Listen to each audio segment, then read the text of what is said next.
хаан банкны дэмжлэгтэйгээр ховд хотод цэцэрлэгийн насны хүүхдүүдэд сургалт хийх багш нарын энэ таблет багш гэдэг энэ багцыг бэлтлээ. Тэгээ энийхээ хүрээнд нийтдээ Ховд аймгийн 17 сумын аслагдсан дүүргүүдэд байж байгаа цэцэрлэгийн боловсрал авах боломжгүй байгаа хүүхдүүдэд багш нар гэрээр очиж сургалт хийх юм баамаа. Нийтдээ 1000 орчим хүүхэд хамрагдана гэж бодож байна. Тэгээ энэ сургалтаа зөвхөн хүүхдүүдэд хийгээ зогсохгүй.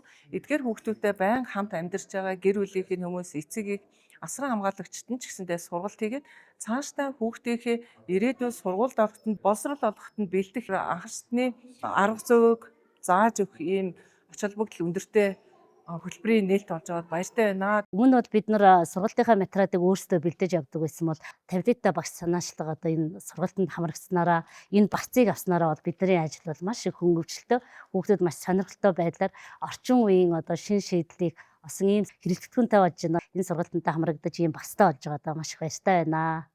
Энэ хөтөлбөр маань бол 2023 оноос хэрэгжиж эхэлсэн. Өнөөдрийн байдлаар нийтдээ 7000 хүүхдэд эдгээр сургалтыг хамруулад явж байна.